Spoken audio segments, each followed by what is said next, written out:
to a movie watching podcast. This is Cody Michael. I'm joined as always by Seth Ott.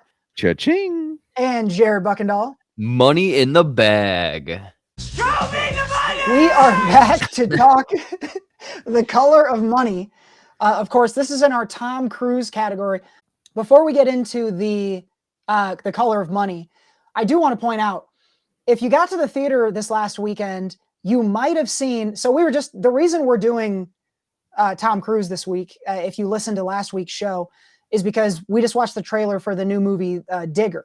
Whoa. And they had a teaser trailer that had just a reel of Tom Cruise highlights from his earlier career before it said like Digger coming soon. Since we recorded that show, there's now been a full trailer for Digger. And it looks absolutely bonkers. I think is that the first word you guys thought of? Bonkers? Yeah, absolutely bonkers. I actually haven't seen the full trailer. I've seen some stills, and I'm already like, yeah, I'm in. Like, I just give me whatever he's dressed up as. I'm here for it. It looks wacky as hell, and again, the trailer just gives you a bunch of weird stuff, and I think it's going to be following whatever character Tom Cruise, this alleged or urban legend Digger character, through like his entire life. So it looks like Tom Cruise is going to be like, you know, this young weird guy, this old weird guy, and then this super old weird guy. I don't know. I'm on board. I really enjoyed, Jared, watching your reaction video to the trailer. My favorite part being when they introduced the cat. Yeah. When you see, you might have seen that in a still, Chef, but when you see this cat, you're going to die. Oh, man. So keep an eye out for Digger. But until then, we are going to satiate ourselves with The Color of Money. This is from 1986. Of course, a younger Martin Scorsese. We didn't always know this, but a legacy sequel to The Hustler, which came out in 1961, I think, with Paul Newman. So he's back as Eddie Felson, Fast Eddie, and he runs into Vincent and Carmen in a bar to start the film, playing some pool. They end up going on a whole spree of hustling and pool playing and yelling at each other, and those three things again. I really dug The Color of Money. I think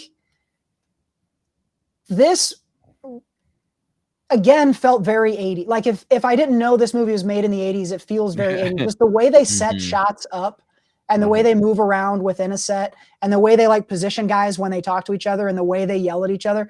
It just all feels very of its time in a way that I like. You know, there's a little bit of hamminess here and there, but I thought that the Cruise and Newman were really cool going against each other. And Mary Elizabeth Mastrantonio was also very cool. I didn't expect her to be as much of a driving force as she was in this movie. But what were your guys' impressions of The Color of Money? What about you, Chef? Yeah, the 80s, that was very apparent to me. Like the synth, there's a lot of synth in the movie. Like driving scenes with synth just kind of constantly playing. I'm like, yeah, that's so 80s. But yeah, other than that, I mean, like one of the things that I kept thinking throughout too was like Tom Cruise in this movie kind of reminds me of like a Chalamet. They kind of like had the same energy to me, and they almost kind of look the same. I was like the way Chalamet kind of just plays that like cocky little I just all at once. I just the thing I want more than anything else before I die in my life is for a third movie in this series with Tom Cruise and now Chalamet. Oh man, this is I don't care when this comes out. It's best picture. Book it. The Hustle and the wow. I like it. That would be pretty awesome because it's Paul Newman. Is he dead? Oh yeah. Yeah. I'm not gonna lie. I know last week you guys made that joke about salad dressing. The entire movie, I didn't know whether or not he, in fact, was the salad dressing guy. Yeah. Is he? Yeah. No, he's not. Is he? It's at least his family. Yeah, I'm gonna look it up right now. Newman's Own is what it's called. Well, how'd he get into the ranch game? I think he was already retired when he did. Newman's Own Dressing, Paul. Sorry to bring us on this tangent. I just got to know this. No, here. Newman's Own is an American food company from Westport, Connecticut, best known for its salad dressing etc., etc. Founded in 1982 by actor Paul Newman and Okay. author Wow. A.E. Hotchner. The company donates all of its after-tax profits to the Newman's Own Foundation, a private nonprofit that supports child-focused programs. Good for you. Man, so he was already a ranch raconteur before this movie came out. Huh? Yeah, he didn't need this movie. He was already in the ranch game. Just like he was in the alcohol game before he got back into pool. Yeah. Oh yeah. Yeah. I did. That's really cool. I didn't know he was that young. The one thing I thought while watching this was like, it'd be very cool to go backwards and watch these movies actually in the opposite order, because there's a lot of like kind of little details, like his license plate had a certain thing on it. I'm like, I wonder if he won that, or that was a nickname, or the pool cue that he gave to Tom Cruise. I was like, there's definitely a story there. One of the old guys mentions that like he used to play someone back in the day, and I was like, I wonder if that's that character. So it's like, it kind of makes me want to actually go back and rewatch this now, or like the Hustler, I guess. Yeah, I enjoyed this one. It was an interesting surprise, and also kind of surprised at how different they were able to film like the pool balls sometimes without the use of CGI, essentially. Yep. Making pool exciting is not an easy task. Yeah. But they did. I mean, they used every trick. I don't think they used the same trick twice. They went nuts on it, but you're totally right. They shot pool a million ways, and it was compelling to me. It was very cool. Yep. Yep, very much so. Yeah, I mean, I again echo kind of both of what you said. I enjoyed it a lot. I thought you could see that early Tom Cruise energy going on there. Definitely a Scorsese movie too. Yeah, the only thing is it did feel like I was missing things, and that was bugging me because of not seeing the Hustler first. Yeah, agreed. And because like on what you said, Jared, and then like they mentioned a few times like something that happened 20 years ago. Like there's definitely some references there, and I think they explain some of it, but I still want to see it. Like if I could see it, I want to see it. So, and then I think in the end too, like without going into spoilers, like the ending for Paul Newman's character, I'm guessing is even more earned because of the Hustler. I liked the ending, but I think you're getting more of a complete character profile if you see the Hustler first, and you might care about it more. And so I do kind of wish I saw the Hustler first, but it might be fun to go back and watch that now, knowing too how his story ends up. So I think this order is really cool because you kind of get here's the comp, Obi-Wan Kenobi. Because you've already gotten him now as the old, mysterious, wise. Yeah. Now you can go back and get him as the young, brash Jedi Knight. Yeah. So there you go. There's your ad for the Hustler. A few things I picked up or liked was, I don't know, again, Tom Cruise's kind of chaotic energy where he's just like whipping the pool cue around like it was a weapon almost, and jabbing people like a spear. Where they all broke at the tournament, where they all shot or broke at the same time. Cool. It sounded like a gunshot, like a starting gun. Yep. I was like, that was really, really cool. And then the third thing is Forrest Whitaker, now the most guest cameoed character on this podcast. He's been in the most movies that we've watched so far. He's got to be. He was also in Fast Times, right? Oh, that's right. He was busy in the 80s. And honestly, he was probably in 48 Hours. If we just might not have seen him. Yeah, who knows? He was back there somewhere. Forrest Whitaker. Also, a young John Turturro was kind of fun to see. Yeah. I like that dude. I thought I'm really confused as to the age of some of these guys. Yeah. It's really wild that I've been watching guys for 20 years. I've only seen the second half of their career, and they were old enough to do these movies in the 80s. It doesn't seem like I don't know. I'd have to get my calculator out to make sure that makes sense. Speaking of calculators, let's get into the bets. See if we got any points this week. We first are going to go, Jared, to you. And your 1-pointer was a pool-related bet. Now, I don't think you knew that we were going to be playing 9-ball pool in this game. Nope. So this became a low odds one, but I think this one paid off for you, did it not? I don't think it did. Like I think it did. It did? I wrote down in my notebook, holy shit, that was actually an 8-ball scratch that they said ended the game. I don't know how that's the rules of 9-ball, but do you remember this, Seth, you just watched I the must short have way missed ago? this scene or something. When he scratches to lose on purpose, right? Yeah. Yeah. Because that's where you hit the 8-ball in, or because the white ball went in. Yeah, he scratched rather than an 8-ball, but a scratch is an 8-ball. I don't know. He was hit. His task on that shot was to hit in the 8-ball, but to throw the game, he instead scratched, and that loses him the game. So that was him. I thought he threw a game that way. Oh yeah, okay, but I thought it was the opposite, where the 8-ball had to go in. So you're saying that basically that bet hit? Yes. Yeah. Oh shit. Okay, I'll take it. Yeah. Ding ding. I thought so. Right? You saw what I'm saying, yeah. right? Yeah. No, because I was confused on the bet at first, but I think based on what you're saying, then yeah, that makes sense.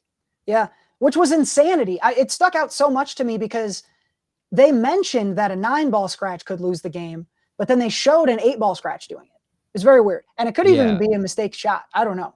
There was a couple shots, again, like I'm not well versed on the rules of that like game specifically, so there was a few things that happened. I was like, oh, okay, I'm just gonna accept this as a thing. Yeah. Oh man, Chef, let's go to you for your 1-point bet, also pool related, and I don't know. I guess we might need a ruling on yours. What do you think? Yeah, so mine was someone will use a pool cue as a weapon in the movie. I mean, Tom Cruise was doing a whole lot of simulated weaponry for sure. Yeah, and I don't. There was definitely a fight in the bar, like when he was teaching him. I just don't know how much there was a pool cue involved in somehow. I don't know if it was brandished as a weapon. I don't know. Because was there needed to be connection from one person to another? There was no specifics, I think. I think it just was that it will be used as a weapon. And technically, Tom Cruise was using it as a weapon in a playful manner. I would say you're right, yeah. Yeah, that's kind of what I was thinking. Yeah. You didn't say he had to hit someone with it, but it was clearly it was a sword. Like when he was using and a gun. And a spear. Man, it's technical, but I think we got to count it. Give the man his point.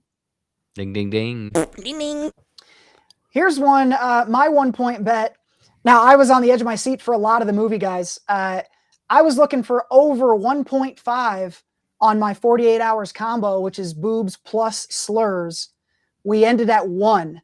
We got some nudity, but we got no slurs, which is insane for a Martin Scorsese movie. Yeah. How does his 2013 movie have more slurs than his 1986 movie? Doesn't make any sense to me. But I didn't get the point. Yeah. That's also surprising.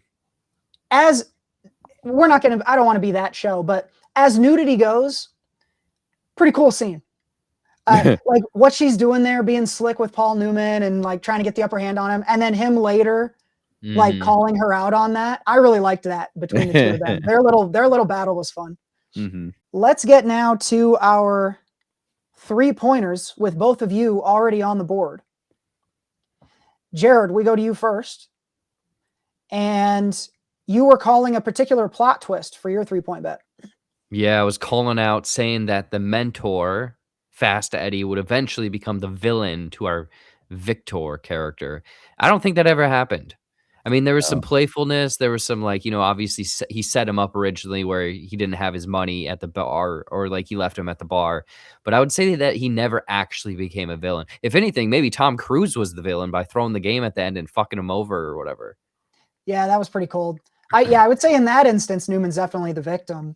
And I think even at the end, the fact that they're going to play because neither one of them wants to keep the money, I think suggests that they're homies, even though they've been screaming at each other. So I would agree. Even though they played each other, I wouldn't say that there was a real heel turn from them. No, I thought it was definitely going to be a thing where like Fast Eddie is like threatened by this guy, and then they go head to head at the very end. But like, I don't know, Paul Newman does something. I don't know. Again, it didn't go that way at all. Yeah. Yeah, it's fun that these can still surprise us. I mean, we've seen a lot of this plot a bunch of times, but it still turned on me a couple of times in ways I didn't expect. Chef, for your 3-point bet, you were looking for them to talk semantics. Now these ended up being a bunch of bar dudes. So I don't know. Did we get our dictionary argument? Yeah, I don't think so. The bet was at least one character will correct another character for calling pool billiards, and I don't think I heard that at all throughout. I think it was all pretty casual. I was gonna say, did they even throw billiards around that much? It was basically 9-ball or whatever. Yeah. I guess 9-ball is what they were saying. Yeah, no, I don't think we had a whole lot of proper pool talk. Not a lot of Frenchmen. No, a lot of pool players. Although, actually, that being said, not as much beer in this as I would have expected. Yeah. For them to be in pool halls. I guess these are serious players. For my 3-point bet, I was looking for a trick shot. I damn near got this, and I could have tweaked this bet and gotten it. I was looking for a trick shot that sent the ball off the table and hit something off of the table. Instead of that, I still did get the jump shot. The reason why I bet for it to go off the table is because I thought that they would be doing the jump shot a bunch. It's like, if these are pro pool players, I guess they would probably do that a lot. But he does it once, and it's the coolest thing that anybody has ever seen when he does it. So it's cool that they did the jump shot, but I'm not taking the points for him shooting the ball off the table. So with a 1-1 tie between Jared and Seth, we go to our 5 pointers. And Jared, we start with you. This was you were counting on early the legend of Tom Cruise building early, and a little callback here. Yeah. I was assuming that Risky Business was huge at this time. Everyone was talking about it, so they would slip in a line where someone referenced Risky Business, and I couldn't have been further away from that. They didn't even get close. Although if Paul Newman had said, you're playing with fate, this is risky business, I would have shit my pants. I mean, he was right there, man. He could have. There's a lot of scenes where he could have. So no 5 for Jared. Let's see if Seth can lock up the win with his 5-pointer. Chef, you were looking for Tom Cruise to beat Eddie in the end. I think we all knew it was going to come down to a showdown, but you were looking for a particular type of win. Yeah, I said Vincent will best Eddie in the end of the movie with an impossible shot that Eddie has been plagued with in his career, and it wasn't really. It seemed like he was a pretty infallible pool player. He didn't really have anything plaguing him, but I mean, we never know who won with their best game. I guess it seemed like Vince was gonna be the. It seemed like he had the edge, but it's kind of like a Rocky 3 situation. It is a Rocky 3 situation, and I just had to look it up. Rocky 3 did come first, so that probably is a Rocky 3 ripoff. Wow. Okay. Bummer for me. That would have been really fun. All right, so we have a 1-1 tie right now between Jared and Seth. We got just one more bet here. Let's take a look. Oh, my 5-pointer. Let's see. What do we got? So it says here, Tom Cruise is going to have some sort of a musical number where he dances and sings. And God damn it, I don't know if you guys heard the Werewolves of London scene in that. Oh, I think I called that man. T, and I will take my 5 points. I forgot about that. Yeah, you're right. Absolutely. Cha-cha. I was watching it really closely because for me to confirm that what I thought was happening, he needed to be singing or mouthing the words so that I knew he was listening to the same song in that scene. And that is what was happening. He just performed a dance routine and won a game of pool for a bunch of random men. That set the tone for Tom Cruise's whole career. Man. Wow. Yeah. Nailed it at the last second. Ooh, I do love it. I felt really cool about that scene. Also, that scene is very fun. Yeah. Even just on its own. But I was obviously over the moon about it. Werewolves of London, very cool song to play billiards to. Or pool, I guess I should say. Pool-yards. Pool-yards. All right, so I will take my LeBron sounder. Yes! LeBron James! And my second consecutive. Is this my second win or my third win in a row? I think it's second in a row. You might have 3 total. That's right. Yes, it's my third win total, my second in a row. Like I said before, this is the beginning of the longest win streak in the show's history. So we will continue that. I will let you know what theme we will continue with a little bit later on in the show. But before we finish up The Color of Money, we've got to give it our overall reviews. I guess I will need to start then as the winner. I'm going to put that right at a 3.5 for me. I like this one a lot, better than a lot of movies. I don't know that I'm going to go back and watch it a lot, but to your point, Chef, it does make me want to watch The Hustler, which I think is a very good indicator. I think I liked it just a little bit more. And again, I think there's a little bit more of this world that I kind of want to learn about. And like you said, Cody, I think the they did a sequel now. That would be pretty awesome. Dude, someone's got to try this. We need to get this idea up the chain ASAP. Start getting it out there, yeah. People know. So yeah, I liked it a little bit more. I think I'd give it a 4. My pull quote would be, "You don't gotta hustle me. I like this one." Jared, that's to you. Round us out. I mean, I'm echoing pretty much what you guys said. I want to know maybe more in this world, so I might go back out of my, curiosity and check out The Hustler just to catch some more lore. I liked it. I don't think I entirely loved it, so I'm going to give this one a 3.5 out of 5. 3.5 out of 5 from Jared. Do you have a quote for us? Yeah, my poll quote is, "Man, this ranch dressing guy can really play 9 ball." Love it. We haven't really talked about it, but that one scene, that quick thing, that one scene where Paul Newman's going back and forth with Forrest Whitaker about whether or not he's a hustler. I was like, man, this is pretty intense. I bet you that went into his reel immediately. Forrest Whitaker. That probably got him his next booking. I mean, and also how awesome for him as a young kid to get to act with Paul Newman like that. That was genuinely you're totally right. I'm glad you pointed that out. That's genuinely a good scene between those two guys. Very cool. So let's round this out. I do want to give it the bump, Chef. I like that you gave it a little higher than Jared and I. So we'll go to a 4 out of 5 on The Color of Money. My pull quote, it was going to be a woo, as in the Where Was a London song, and then turns out pool can be cinematic. How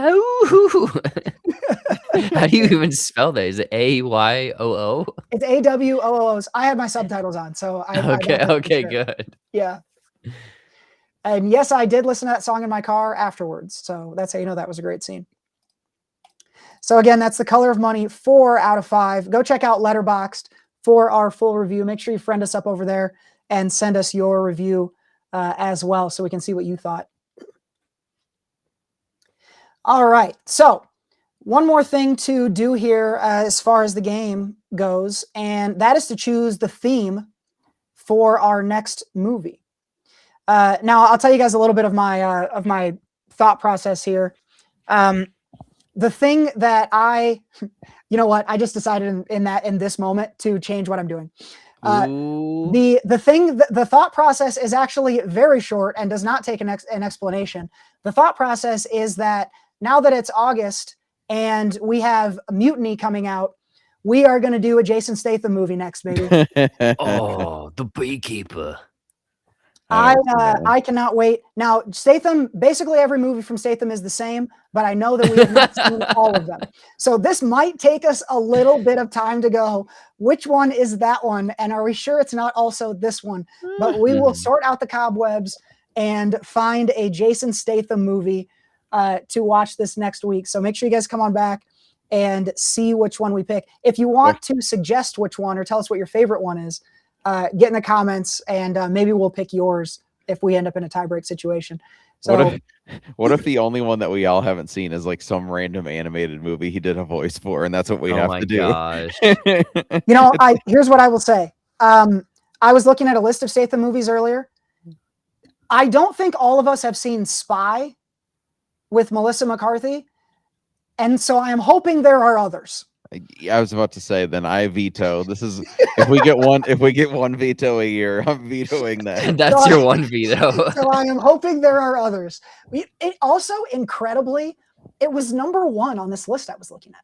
I'm going to do more research, but I swear to you guys, I don't want to do that movie. We're going to pick another Jason Statham. No, yeah, yikes. So again, come on back next week and see which one we land on. Before we let you go, let's talk a little bit about what we've been watching this week. And we are not the third episode in a row, but for the third episode out of 4, I think, we are going to talk a little Gail Daughtry and the Celebrity Sex Pass because J-Buck finally made it out. We did it. 3-4-3. We all finally got to the movie.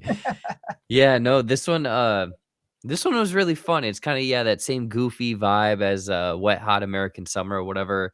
I did notice that was like coming up on its like 25th anniversary or something like that, I think, which is crazy. They're going to play it in theaters next month. Yeah. But I don't know if you like that kind of flavor, those gags, those bits. I mean, it's very goofy and fun and just kind of weird with its jokes and stuff. But like, I like that kind of humor. There's a lot of also like, I guess, Easter eggs if you're into those guys' like comedy and stuff. There was like a middle-aged dad band poster in one of the scenes I think I saw, and then also like a role models poster or something of like Layer. I don't know if you guys caught those, but I don't know that one. I feel like that one stood out. Yeah. It's just kind of a fun little like, I don't know if you're into these guys' stuff. It's kind of like almost like a greatest hits movie. It was good. Thumbs up. I dug it a lot. That one, and now you're in on the cool like, undertone thing that they do. Which is kind of like what they're doing with the story. Yeah, very sharp. That was really fun to pick up as it was going. Obviously, you guys teased it up, and I was looking out for it. But like once I caught it, and I was like, oh my gosh! And then that thing, and then that thing, and then that thing. So yeah, it was kind of fun. It really gives a movie that otherwise looks incredibly stupid. It kind of forces me to respect it a little bit more because they at least gave it that much thought structurally. Yep. And everyone in that is so committed to the bit. All the acting is so funny. Mm-hmm. We've got another repeat here. Don't forget to get out to Gail Daughtry. 3 for 3. We all liked it, so enjoy that one. It's got to be hitting streaming soon as well. So if you don't have it in theaters, you'll have it at home soon. And Chef, you were catching up this week. Jared and I saw the invite on opening weekend, but you finally got out to the new ensemble, what a dramedy, I guess they would call it. What did you think of the invite? Yeah. I mean, I shared a lot of the same thoughts as you guys. I thought it was surprisingly good. I was not expecting it to be as good as it was. It's one of my favorites of the year, I think. Yeah. I thought Seth Rogen was great. He was killing me the whole time, but he also had some emotional beats. The thing that I was watching that and I'm like, I just think and I think a lot of people have just like become Seth Rogen fans, like out of nowhere because of a lot of these like grounded roles that he does. I like obviously the studio, everyone loves him for that, but like that Platonic show that's on Apple, I'm a huge fan of that one with Rose Byrne. I forgot he had that coming out. Yeah, I think that's coming out with its either 3rd or 4th season soon. So it's like he plays a lot of those types of roles of just like pretty normal guy, pretty funny, and then in this movie very cynical, which those are the moments making me laugh the most, but also go like, oh, I might relate to that a little too much. But yeah, he was great. Olivia Wilde is great, both I think directing and acting. She is also in that doing a lot of just like subtle, a lot of it's like her facial expressions. She was in there. Penelope Cruz was hilarious.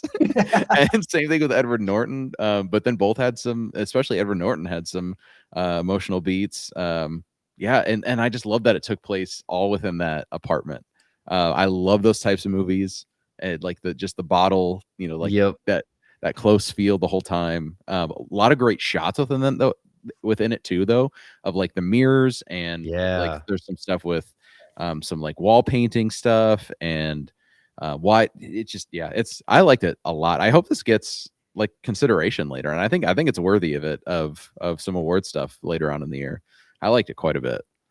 I think there's going to be a lot of things. I think you could nominate the. I think Olivia Wilde is likely to be certainly the Golden Globe, probably for sure, and then I think she could get one of the director nominations. I think any of the actors, and you could put any of them as supporting, probably more than one, maybe. I think the like the set design, which I don't think is one they show on TV, I think could be another one, and the cinematography, editing would be another one, and the score I thought was really good. Yep. The score was doing a lot of heavy lifting when you're not getting to do those transitional shots. You've got to move people through the different moods of the plot, and the score really drags you through. I especially noticed that. Do you remember this, Chef, in the first part where it's just the two of them in the apartment? I was really noticing the score was there to like really get you revved up along with them. Right? Yep. Yeah, I think you're right. I think this does get a lot of awards love, so we'll keep an eye out for it. And we'll see this fall what the competition looks like. I don't even know what it'll be going up against. Dune, I suppose. But let's get on to the biggest movie maybe ever by the time it's all said and done. This thing is doing crazy right now. We have Christopher Nolan's The Odyssey. Nolan is back to bring every person on the planet back to the movie theater. This is the if you don't know what the Odyssey is, I don't know if we can help you. This is 3,000-year-old story from Homer. I don't know if everybody knows this, but I think it's getting talked about a lot. Not originally written as a book. This would have been spoken as like a long song / poem. And then it got written down like hundreds of years later. It's been translated a bunch of times. So crazy historical stuff with the Odyssey to dive into if you're into that. We're going to talk about the movie though. I got to see this in LIMAX, I guess is the specific way to say it, format, because I don't live in one of the 3 cities that has the nice type of theater. But this was nuts to look at. It took me a little while to adjust to the fact that it was always going to be in IMAX. I realized it. There was a scene early on with Anne Hathaway and Tom Holland talking to each other. And I remember thinking, like, why does this look strange? And it's because you've never just seen a dialogue scene shot the way. It's always action. That's or huge wide landscapes. You're just seeing 2 people talk to each other. So that part was really cool to settle into. But then once I settled into this, guys, this could have been a 9-hour movie, and I would not have moved. That I felt like I was next to these people the whole time. I couldn't believe how in it I felt. The immersive, I guess, is the word that people use who are smart. I couldn't believe how immersed I was in this. And it felt like it went by too quickly for a 3-hour movie. So I'm going to be very high on this for a lot of different reasons. But what say y'all? Chef, where were you on this to start? I agree with a lot of what you're saying. It did get a little bit long for me towards the end. And maybe that's just because I was so exhausted with being along with the journey. That whole time I was just like, okay, this needs to come to an end soon. I mean, it was great. There's really not anything to necessarily complain about, I think, for this for me. I thought everyone was great. Acting wise, score was incredible. I mean, I saw this in I'm guessing it was a LIMAX. I don't know if I don't know what the criteria is for. Is it just like the 70 so theaters that they had? 70 millimeter is the true IMAX format. Okay. And LIMAX, apparently what they do is they cut the film in half and they have 2 projectors shooting half the image, and that's how they make it that size. Okay. And so that's what we saw was the LIMAX. As I say, it's a huge screen. It's bigger than what we have here, and the sound was, I mean, absolutely just crushing. It was so loud. I was gonna say I was sitting through that part where I don't even know what scene it was, but maybe the waves crashing. And I'm like, man, if you straddled one of these seats, you'd have a great time in this movie right now. Jeepers. Goodness gracious. It's crazy. Yeah, make sure like I did before going, because I knew it was 3 hours. So going in, I had a dehydration plan in place.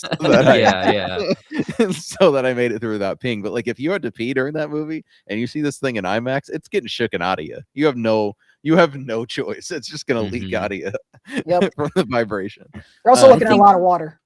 Yeah. I think the thing for me is like there's so many different things happening. Mythology, human, it's emotional, it's scary, it's weird. Like when we get to this one, like oh gosh, who is the woman on top of the hill? What was her name? It started with this- Cersei. Yeah. Oh my gosh, that scene alone. If you've seen the movie, holy geez. I was not expecting that at all. You know, a lot of people are coming away with a lot of praise for that actress, Samantha Morton, who plays Cersei, who I mean, if you take it, you know, I know we were just talking about nominations for The Invite. It sounds like you can pretty much start engraving her Oscar for supporting for her a little bit here. A lot of people are showing her a lot of love, which is cool. Ton of great performances, though. I saw a funny, it was a list of the performances in this movie ranked, and it's like 12 deep because there's like that many meaningful characters that have serious screen time in this. But I thought Matt Damon was awesome in the lead. I wish we got more of him more frequently, but I like what he does here. I think he's easy to follow, and I've gotten to see a lot of the behind the press where he's talking about how hard it was to shoot, and you know he had to get in shape for this and that kind of stuff. So I liked Damon as the lead, but I pretty much liked the whole cast. I heard some fake outrage that people had about the races of some of the casting, but fuck those people. But I thought pretty much everyone is awesome. John Leguizamo, he might be the hidden standout here. He was awesome. I didn't even know he was in it until I saw him on screen. Agreed. He's awesome in this. One other random thing that was taking me out of it just because of he felt out of place in terms of the cast, but the guy who played Mentor, that's Ryan Hurst. He was in Sons of Anarchy.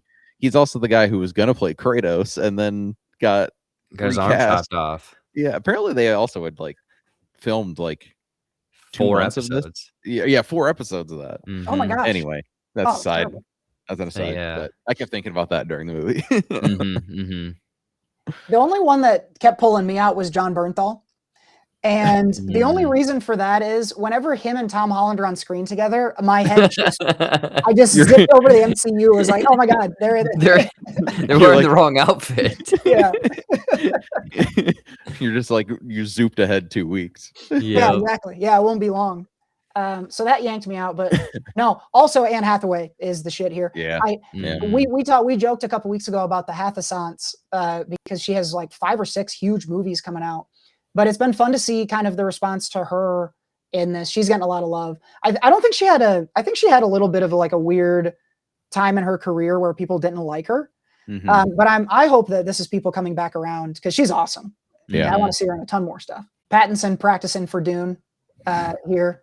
Gets a little villainy in there. Yeah, pretty fun. There's a lot to like here. And Tom Holland. I heard some people didn't like his performance. I thought he was good. I liked him. Yeah, I thought he was fine. I wouldn't say anything bad about it. No. Yeah, definitely not. Oh, I will say very tiny negative. I think I had a hard time with the sound or the accents at the beginning, if there was any. Again, this is I've noticed over the years. I'm just like I can't hear shit. So I don't know if you guys had that problem either. No, same thing. I remember thinking this about 5-10 minutes in. I was like, oh, this is just a Nolan thing, isn't it? I'm gonna have to like really focus to hear the dialogue. I don't think it was the whole movie because it seems to be an intentional choice they're making because you can hear Tom Holland and Anne Hathaway talking easily. You know, it's just when there's noise and shit going on, they don't lift the dialogue above the noise, which is kind of interesting. I think it's. I guess it's like naturally that's what it'd sound like. I guess if you were an observing party. Yeah, exactly. My guess is that's what they're shooting for, but I've never seen them say that. Yeah, no. Remember there was a whole thing when Tenet came out, people were bitching, thought this was I was definitely one of them. I do remember that. It's like, I can't hear this shit. Oh, man. Well, the Odyssey is incredible. Take a half a day and dehydrate yourself, like Chef said. Go see this one in as big a screen and as big a sound as you can find. But good luck. I actually saw a story today that said that there are places where the IMAX screenings are sold out for like 5 weeks. Whoa. So this is going to be in theaters for a while, and it's going to make an insane amount of money. Do you guys think this has a chance to carry the year with some of the other big name stuff we have? I don't think so. I think it has a limit with it being because it's rated R. Rated R ceiling, you think? Yeah, rated R ceiling, not animated ceiling. I don't think it's going to pass. Also, Super yeah, scenario. what's the top rated R movie ever? I feel like, probably Deadpool, probably over $1 Deadpool, billion. they got I to a think it. billion with Deadpool, I think. Yeah. I think they already passed Deadpool with that. With the at least like I think it was opening weekend they passed it. Oh, domestically or whatever. Yeah. I don't know. It'd be crazy. I was surprised. I'm like, man, people love Nolan. They want to get out there. They want to see these because like it feels like an actual like tangible movie. Like Mm-hmm. I think it's them on that Nolan. boat. I was like, man, they're just getting tossed around right now. I think it's Nolan combined with that at least type of story. I think if this was a Tenet type movie, I don't know if people would be quite as juiced. And Oppenheimer did really well. It didn't do this well. Yeah, which is crazy. And I think a lot of people get out to the theater just for like I think Gladiator did. I can't remember if that did it well or not, but like I think this type of movie people get out for them. Just there's a base level of people, and then you add Nolan in there. I think you're getting a couple audiences combined. But I think it is mostly driven by Nolan for sure. Perfect storm. A lot of people read this in school. So a shitload of people have a connection to the story. Yeah. It's international. It's been translated everywhere. It's easy for every international audience is going to be fine watching this. Yeah, I do think that Nolan has a unique ability to create an event. And I hope for him that doesn't mean he has to go more epic each time. I hope he knows people will still come back if he shrinks the stakes. But I do love that he still draws in that way because there's not a lot of event movies. Like when I was I don't know about you guys, I made a point to get to this movie earlier than I typically get to the theater. One, because I knew it would be packed, but two, because I just wanted to like be in there for the trailers and like kind of settle into it. And it felt different than most movies that you're about to see. There's more people in the theater. You can tell everyone is stoked to see it. Everyone's kind of leaned in. There's an anticipation. I even saw a couple videos of there being crowd cheers, like MCU type crowd cheers for one part of the movie, which is earned, I think, but I didn't have it at my theater, but it makes me feel really good to see people coming out in huge numbers and having that good of a time at the movie theater for sure. There were a couple of like, woo, nothing. Yeah. Not catching the, the Mjolnir or anything, but, it was like people clapping at you, and then it's the first time since Endgame where people clapped after the movie. Nice. There you go. And it was a lot of people clapping. I was like, wow, people were jazzed for this one, huh? Man, maybe just certain movies like they connect with people. We had Backrooms earlier, we had Obsession, now we have this. People are ready to come back to the theater. I read a story today about Gen Z are choosing to go to the movies because it's cheaper than going to the club, and because not a lot of them drink as much. Yeah, and so that's what they do. Give me $30, I'm going to the movies. We'll go watch Backrooms. Resurgence. I also think there's a thing of probably like just it's a distraction for people right now. Yeah. I think there's probably higher correlation of people going to the theaters during times of like general down, like down times. Yeah. Whether it be economic or, whatever's going on in the world. That'd be a cool data to look at. People need more Odyssey. Christopher Nolan, we're ready for the next one. Odyssey gets, I don't know. I would give it 5 stars. We don't need to all rank it if you guys don't want to, but this is going to be a huge movie. Go see it if you get a chance.